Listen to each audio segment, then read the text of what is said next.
I'll land this major contract for us. There's no way George, with his night school diploma, can handle it. Leave it to me, a graduate from a prestigious university." Elite junior colleague Michael said this, snatching away the major project contract I had brought in. Watching this unfold, our boss Alex commented, "Sounds promising. Then I'm counting on you for the contract in Africa." "Yes, leave it to me." Africa. Michael found himself in a situation he couldn't back out of. At that moment, he couldn't possibly imagine what awaited him in Africa. "My name is George. I'm a company employee who works diligently every day, driven by a certain conviction. I've always struggled with studying, never managing to score well on midterms or final exams in elementary or middle school. Instead, I aim to be the most entertaining person in class, always playing the role of the class clown. Despite not being particularly smart, I ran for class president and even served as the team captain during sports festivals. For the cultural festival, I teamed up with a classmate for a comedy duo performance, and in football, I practiced more passionately than anyone else, earning a spot in a game despite lacking the skills for regular play. I repeatedly approached a classmate who seemed lonely reading alone, and after numerous attempts, managed to make them smile once. That smile was so charming, and soon, they hardly had any time to read alone as they made more and more friends. I believe I was fortunate to have such a fulfilling school life, surrounded by many friends and juniors. However, as high school entrance exams approached, my father's job relocation was decided. It was to a distant place, expected to be long-term, so our family of 3 had to move. "George can make it fun anywhere." That's what my friends said, crying as they saw me off until the very end. Looking at a soccer ball signed with many messages, I felt sad, realizing that even if I returned, everyone would have moved on to different lives. In a new place with no acquaintances and little love for studying, the idea of commuting 2 hours to high school didn't appeal to me, so I chose not to take the entrance exams. Understanding my feelings, my parents allowed me to start working part-time at a gas station. At first, I didn't just understand anything at all. But the manager and the staff at my part-time job were also kind and nice that, by just keeping a smile on my face, I quickly became close to everyone. We would visit each other's homes and go out for meals, actively engaging with people around us. Gradually, I got the hang of the job. Despite initial anxieties, laughing through it taught me that everything would be all right in this new place. However, about a month after moving, I suffered severe nausea and fever one night and had to wake my sleeping parents. In a panic, they called for an ambulance but were turned down by several places, so my father decided to drive me to the hospital. I was jostled for about 4 hours in the car driven by my father, heading to the hospital. In the car, I was deliriously saying, "I want to go home." Surely, it wasn't just that I wanted to return to our house. Perhaps I longed to go back to that day. I still feel a deep nostalgia for the place I grew up, even though I find fulfillment in my daily life now. The silent apology from my father was hard to distinguish between reality and a dream. By the time we reached the hospital, I could barely walk straight due to my blurred vision. As I was carried to the bed by my father, I wondered if this hospital didn't even have wheelchairs. After that, it seems I was mostly unconscious, as if asleep. "It's good that you had a car. If we had been half a day later, there might have been nothing we could do," I heard someone say in the distance. I didn't hear the diagnosis clearly, but they talked about it being a contagious disease and needing to stay hospitalized until all the bad bacteria were expelled from my body. My father had to return to work the next day but said my mother would bring my things. The next day, I felt surprisingly fine, as if the previous day's sickness was a lie. Looking at the 4 connected to my arm, I was amazed by the power of medicine. "Good morning, George. How are you feeling?" A female doctor approached my bedside, comparing my face with my chart. Good morning. I'm feeling much better, thank you. Your complexion isn't bad, and your blood pressure is normal. You're fully conscious too. You'll need to stay hospitalized for a week until all the bad bacteria are gone. But once you're here, you're going to be okay. I told your father to. How lucky it was that he had a car. There aren't many hospitals around this area, are there? That's right. Just a fever, just dehydration. But without proper treatment, it could be dangerous. I glanced at the name tag hanging around the neck of the female doctor who was looking down at the chart. It read Dr. Emily Johnson. She might be around 30 years old. I thought she was a woman with beautiful, downcast eyes. You were lucky, George. A mother carrying a small child came in crying, begging for help. But even after doing everything we could for that child, and even though they finally made it to this small hospital, I'm sorry, I just needed someone to listen. But I've spoken too much. I fail as a doctor, I guess. Not at all. I'd like to hear more about your experiences. Dr. Johnson, surprised, then smiled warmly.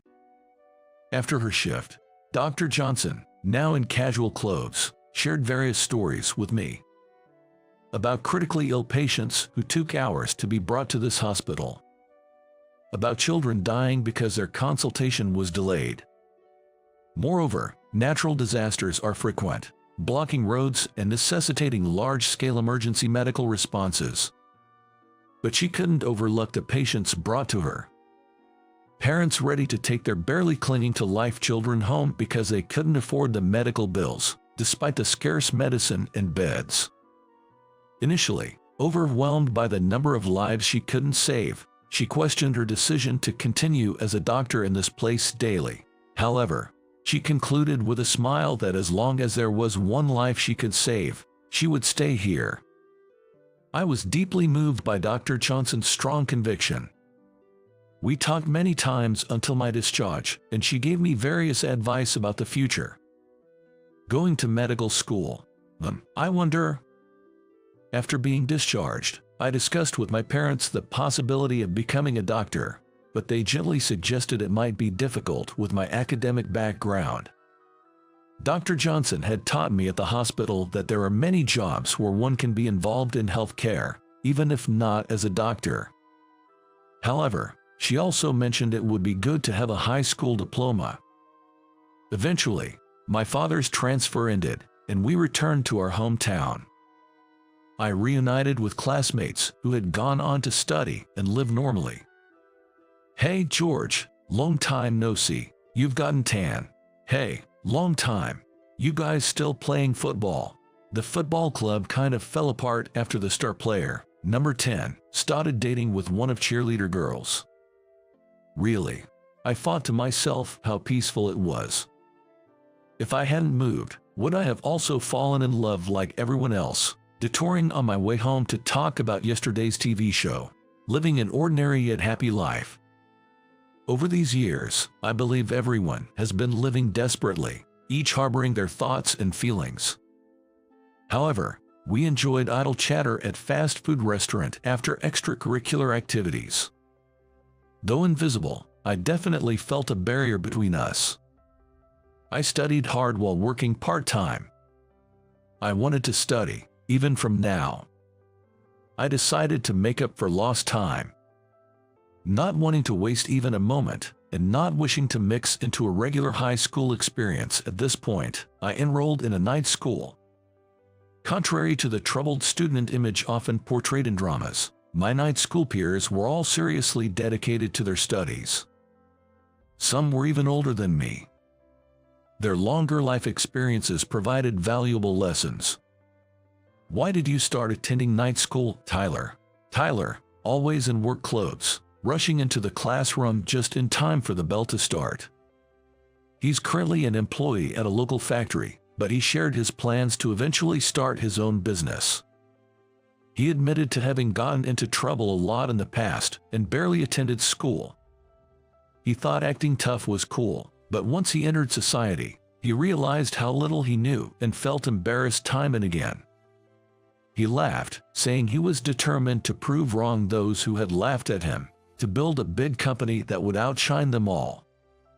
I was surprised to find out he was only a year older than me, thinking he was in his late 20s. I figured the weight of a life full of ups and downs must be the reason. You should also consider your dream, George. Tyler slapped me hard on the back, his back looking incredibly strong as he did so. And so, I was able to graduate from night school without any issues. Somehow, I managed to pass the exams and, thanks to my strong interview skills, landed a job at the medical equipment manufacturer I had hoped for. I often got laughed at for my struggle with math, but I made sure never to make the same mistake twice by taking diligent notes and was recognized for my eager work attitude by my supervisors and seniors. Perhaps due to actively engaging with others, like I did in elementary and middle school, my work gradually started to get acknowledged. A few years after joining the company, while continuing my studies and working through busy days, I ended up having subordinates. And then, a junior named Michael transferred to our department. This Michael was quite the character. As the department leader, I was the first to speak to him. "Nice to meet you, I'm George. I'm the leader of this department, so if you have any questions, feel free to ask." I hadn't known his name yet, so I glanced at his name tag.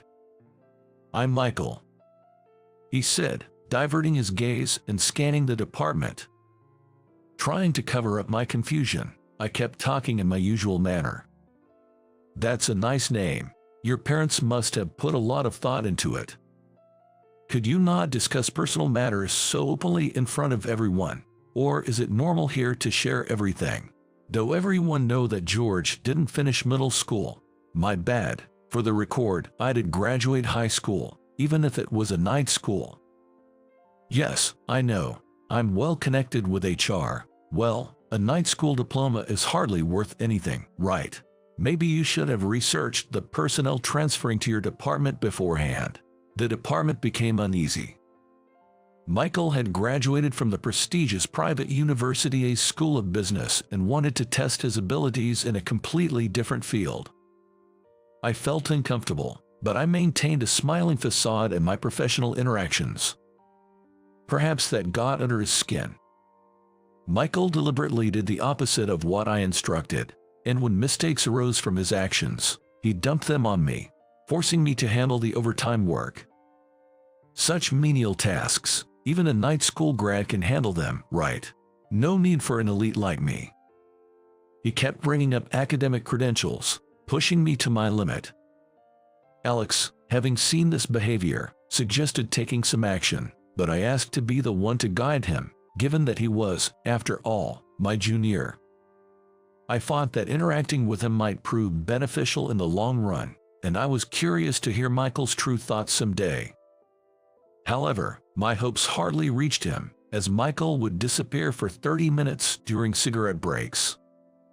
During these days, a request for a quote for a large medical equipment deal from overseas arrived.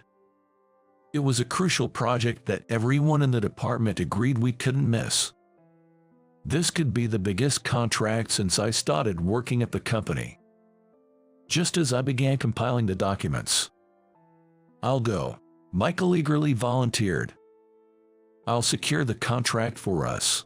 Impossible for George, a night school grad. Leave it to me, a graduate of a prestigious private university." With that, Michael snatched the documents from my hands and started arranging them on his desk. Alex sighed as if he had made up his mind after seeing this. "Reliable indeed. Then I'm counting on you for the contract in Africa." "Yes, leave it to me. Africa." "Yes, the Republic of Mozambique in Africa. About a 26-hour one-way trip." Okay." Alex and I exchanged looks and nodded. "Let's send Michael alone. He needs to learn a few things. Use those management skills you honed at your prestigious private university to their fullest." "Yes, okay." His confidence from moments ago vanished, leaving only a nervous reply. Worried that Michael might have overlooked something in the documents while distracted, I secretly reviewed them after he left and, sure enough, found and corrected the missing parts. A few days later, as expected, I received a call from Michael. Judging by the timing, he was probably in a taxi from the airport to the destination and just arrived near the site. It's something that would make the highly educated shake their heads in disbelief. "Hello, what's up? Please, help me." I silently checked the time while holding my cell phone to my ear. "I can communicate with anyone here." "Well, you're in Mozambique. You could have figured that out with a bit of research."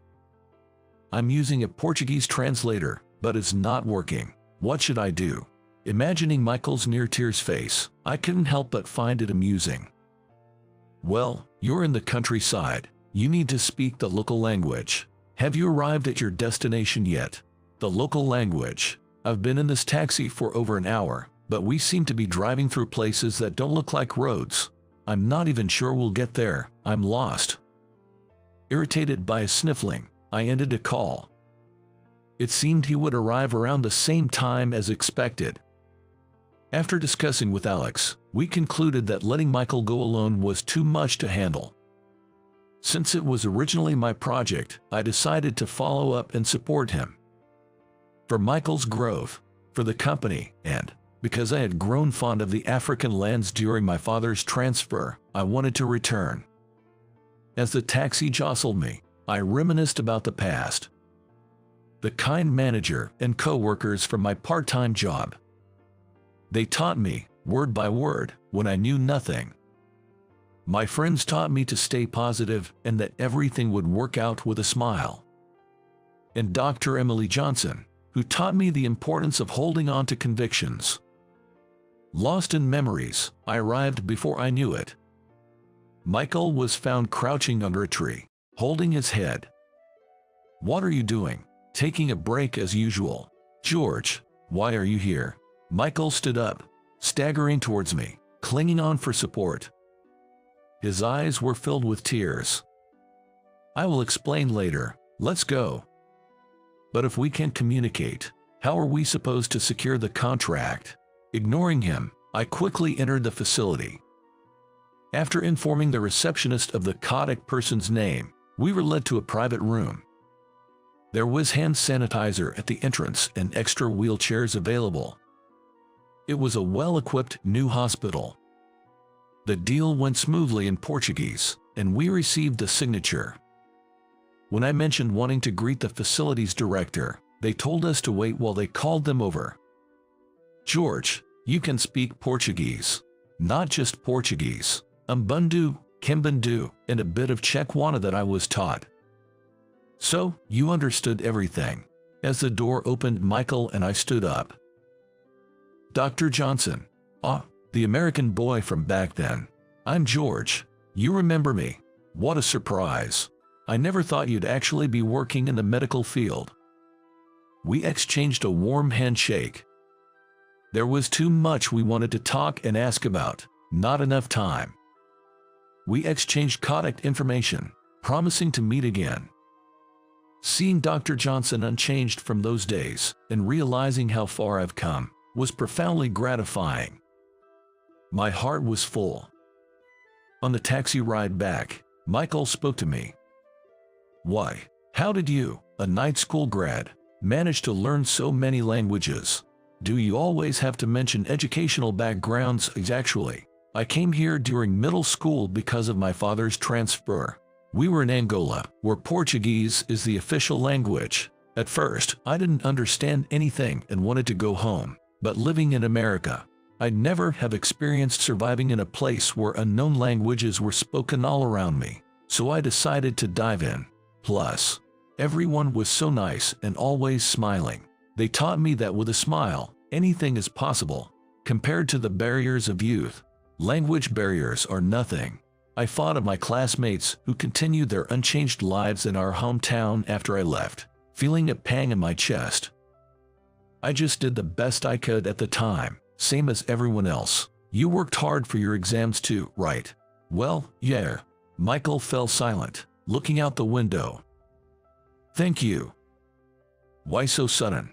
Kinda creepy, man. In my family, everyone emphasizes educational background, all having graduated from prestigious universities. Academic background again, huh? Yes, that's true, but it's different. My grandfather and father both graduated from T University, my mother from K University, and my brother from O University. Then there's me, who didn't make it into my first choice and ended up at private university. Even though a university is considered prestigious by society, my family always ridiculed me for it. It's frustrating. But I wasn't clever enough to talk back to them. I was just a bundle of complexes. So, outside the house, I had to pretend. Looking down on anyone I felt was beneath me, just to maintain my self-esteem. It was as if I couldn't see anyone but myself. I felt a bit of sorry for the deflated and slumped Michael. In such a family environment, it might indeed be hard to have empathy for others. I'm sorry, you were impressive, handling the contract in Portuguese. Academic background doesn't matter, right? I've always wanted someone to tell me that what's important isn't your educational background, that a person can be measured just by their degrees. I'm glad you finally said it. Michael apologized sincerely. I ruffled his hair affectionately in response. I was again reminded of how grateful I am to have come to this place. Had even one thing been missing, neither the person I am now, nor my relationship with Michael would exist.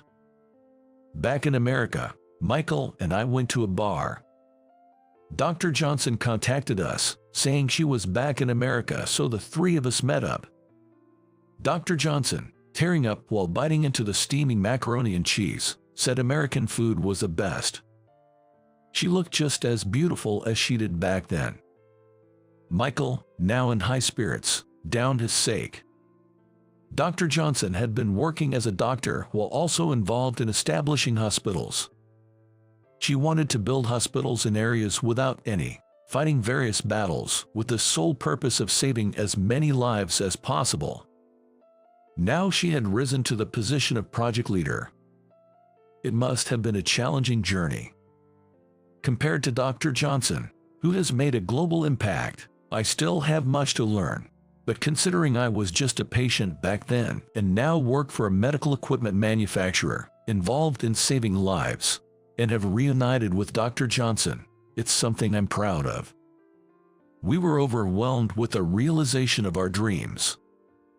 All right, let's toast. We're going to save the world. A tipsy Michael raised his glass. The other customers in the restaurant turned around, laughing and applauding. I thought, what a warm country this is. All three of us emptied our glasses of wine. Everyone in the department was surprised by the change in my relationship with Michael. Only Alex seemed to understand everything, nodding with a smile. He said it was a bit scary how things went exactly as planned.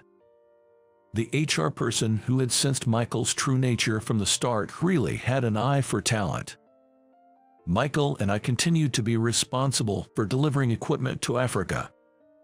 We signed a contract with the hospital Dr. Johnson established and flew to Africa several times. Each time we met Dr. Johnson, we had passionate conversations. Michael and I were on a bus heading to an African hospital, an hour and a half into the journey. Even in such a remote island nation, there were settlements of people waiting for medical aid. And Dr. Johnson had built a hospital to save those people.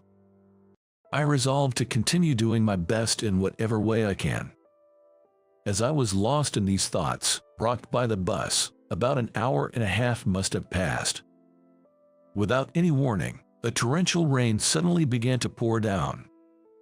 The interior of the bus started to buzz with an ease. This sudden downpour wasn't predicted by the weather forecast. I broke out in an uncomfortable sweat. Michael, sitting next to me, also looked anxious. I tried calling the hospital we were delivering to with my cell phone, but it was either busy or didn't connect after several attempts. The rain obscured the view, and eventually, the bus stopped. Passengers and the driver were exchanging words in Portuguese. We can reach our destination by walking if we stop here. It's impossible to go any further. I can't see where the road ends and the river begins. Then what are we supposed to do? Do whatever you want. We can only stay inside the bus until the rain stops. If the bus gets flooded, climb to the roof. Wait for help. That's all we can do. The driver's words made sense. Checking the map, there were no facilities nearby to take shelter in, so waiting for the rain to stop seemed like the only option. The hospital remained unreachable. Concerned about my phone's battery, I contacted the company and also reached out to Alex. Then, I called Dr. Johnson's cell phone number. After a few rings, it went to voicemail. Dr. Johnson, this is George. We're currently stuck in a bus headed to Hospital A due to a sudden downpour and won't be able to make our 11 a.m. delivery. I can't get through to the hospital either. Please call back when you hear this. After hanging up, I looked around the bus. Passengers were panicking, some praying silently, and the driver, who was trying to call for help without success, was tuning the radio. The rain intensified, and water began seeping into the bus. The driver, seemingly giving up, turned off the engine. Children were crying. Parents hugged their children, praying. I felt utterly powerless. The water level rose above the seats, and the wind grew stronger.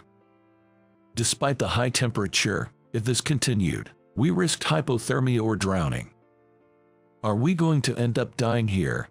Don't be ridiculous. You can whine all you want later. Right now, focus on surviving. Even as I said that, I shivered with cold from the rainwater that had reached my knees. How long had it been? Dr. Johnson called back. Hello, this is George. Where are you now? Have emergency services arrived? Are there any injured? After explaining our situation, Dr. Johnson said her hospital was also flooded, receiving a steady flow of emergency patients, and they were short on ambulances. Her calm and warm voice almost made me cry. Don't worry, the rain will stop. We will definitely save you. The lives you can save are for you to protect. Understand? Yes. Dr. Johnson's words were like medicine to my weakened spirit. I clenched my fist tightly and stood up. Everyone, the water level will surpass our height if we stay here. We need to climb onto the roof of the bus and wait for rescue. This American man and the driver will go up first and will prioritize helping children and women. Speaking in Portuguese, the driver and passengers cooperated, and we all managed to climb onto the roof. The muddy rainwater had reached above our chests. While on the roof, I went around asking if there were any injured or sick. As the rain gradually lightened, cheers of joy began to rise. And then, through the thinning clouds, a ray of sunlight shone down. It was a more striking scene than any I had ever witnessed. I let out a sigh of relief. Some time later, the rescue team arrived. Everyone was safely rescued, and both Michael and I were transported to the nearest hospital. Since there were no health issues, we decided to stay at a hotel after leaving the hospital. After finishing communications with the company, I stared at my cell phone. I wondered, how is Dr. Johnson doing right now? Then, a call came in from her. It's like telepathy. I was just thinking about you. What are you talking about? Well, it seems you're okay then. Yes, everyone was rescued, and we're staying at a hotel. That's good to hear. You did well. Listen, I haven't slept since my shift yesterday because of today's downpour and the continuous emergencies. Dr. Johnson had been pulled into emergency medical service for a full 2 days. Yet, her complaint sounded somewhat lively. I'm so tired I could die. I wish I could have some wine. Let's go when things settle down. Well, that sounds wonderful. Her words trailed off into sleep, and her breathing became steady, so I quietly put down the phone without hanging up, not to wake her. Due to the hotel being a refuge for many, Michael and I had to share a room, which was unfortunate, but it might have been better than being alone. It had been a long day. It was also a day when I faced the preciousness of life firsthand. I felt grateful for my work and my life. Perhaps thanks to Michael's snoring serving as background music, I was able to sleep soundly. Despite the schedule changes, we successfully completed the delivery. We also managed to secure a new contract and received praise from Alex for being a good team. Michael helps me out with math, which I still struggle with. He always follows me fearlessly to any sales destination. Work has become more enjoyable than ever before. Years later, on a peaceful morning, I was sipping my usual coffee when I spotted a familiar face in a newspaper insert. It was Tyler, who was always in his work clothes when we were together in night school. Dressed sharply in a suit, he was pictured in a recruitment ad alongside a young man who appeared to be an employee. He had achieved his dream. His photo showed a great smile.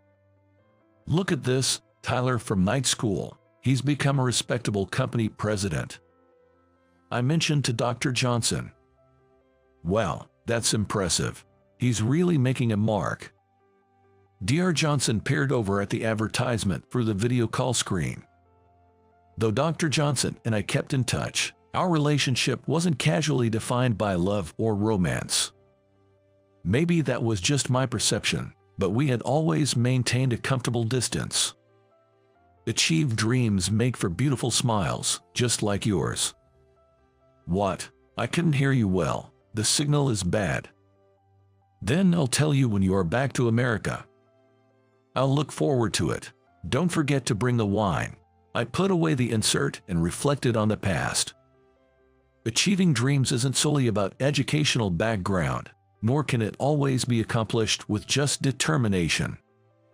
But with strong convictions, the path becomes clear. How to walk that path is up to oneself.